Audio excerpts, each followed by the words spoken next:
Biological ഓഫീസിൽ നിന്ന് രാഹുൽ ജിനാഥ് കൂടിയുണ്ട്. രാഹുൽ, മണിക്കൂറുകളായുള്ള ചോദ്യം ചെയ്യലാണ്. അനന്തരം പറയുന്നത് ഒരു അറസ്റ്റ് എന്ന നിലയിലേക്ക് വന്നു കഴിഞ്ഞാൽ ഇപ്പോൾ ഈ പറയുന്ന രമേശ് ചെന്നിത്തല അടക്കം മുന്നോട്ട് വെച്ച കാര്യങ്ങളിൽ ഏറെക്കുറെ സ്ഥിരീകരിക്കുന്നു എന്ന നിലയിലേക്കാകും. അങ്ങനെയെങ്കിൽ ഇനിയും ഇതുമായി കൈമറിഞ്ഞു പോയ മറ്റാളുകളെ ഒക്കെ അന്വേഷണം പോകേണ്ടി വരും. എങ്ങനെയാണ് ഇപ്പോൾ അവിടുത്തെ ഏതൊക്കെ ഉദ്യോഗസ്ഥർ അവിടെ സ്ഥലത്തുണ്ട്? ഇന്ന് രാവിലെ ഒരു പ്രതിഷേധമൊക്കെ കണ്ടതാണല്ലോ. ആ നിലയ്ക്ക് വേണ്ട കൃത്യമായ സുരക്ഷയും ഒക്കെ നിലവിലുണ്ടോ?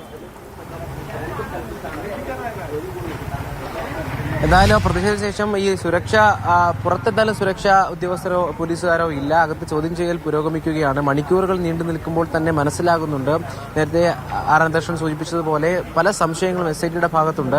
കാരണം ആദ്യഘട്ടത്തിൽ നിഷ്കളങ്കമായി നിങ്ങൾ ഉദ്ദേശിക്കുന്ന വ്യക്തി ഞാനല്ല, ഡി മണി ഞാനല്ല എന്ന് പറയുന്ന ഘട്ടത്തിലേക്ക് വരുന്നു. മറ്റൊരാൾ എൻ്റെ സിം ഉപയോഗിച്ചയാളാണ്, അല്ലാതെ എനിക്ക് അടുപ്പമുള്ളയാളാണ് എന്ന് പറയുന്ന കാര്യങ്ങൾ നിഷ്കളങ്കമായി വിശ്വസിക്കണമോ എന്ന ചോദ്യമായിരുന്നു ആദ്യഘട്ടം മുതൽ മുന്നിൽ നിന്നിരുന്നത്.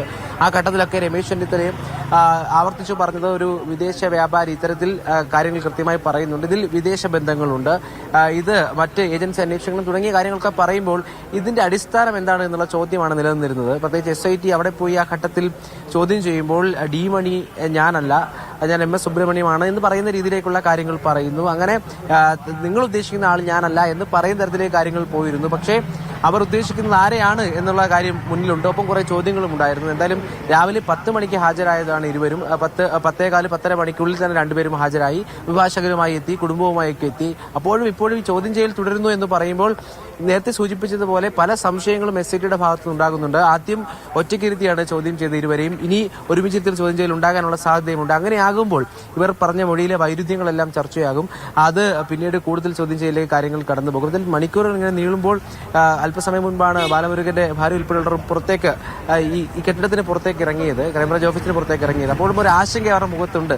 കാരണം ആദ്യഘട്ടത്തിൽ വന്നതുപോലെ തിരിച്ചു പോകാൻ കഴിയുമോ എന്നുള്ള ആശങ്കയൊക്കെ അവർ മുഖത്ത് ഉള്ളതായി തോന്നുന്നുണ്ട്. അപ്പോൾ എന്തായാലും ചോദ്യം ചെയ്യൽ ഇത്രമാത്രം നീളുമ്പോൾ ഈ ചോദ്യം ചെയ്യൽ ശരിയാണ്. ഇത്രയും മണിക്കൂറുകൾ 10:10 തുടങ്ങിയ ചോദ്യം ചെയ്യലാണ്. ഇത്രയും മണിക്കൂറുകളാകുമ്പോൾ എന്തെങ്കിലും കാര്യമായ സംശയങ്ങൾ സ്വാഭാവികമായിട്ടും SITക്ക് ഉണ്ടാകും. അതിൽ കൂടുതൽ വ്യക്തത വരുത്താനുള്ള നടപടികളായിരിക്കും മുന്നോട്ട് പോകുന്നത്. 6 ദിവസം രാഹുൽ ജിനാഥുമാണ് വിശദമായ വിവരങ്ങൾ നമ്മളോട് പങ്കുവച്ചത്. ഇനി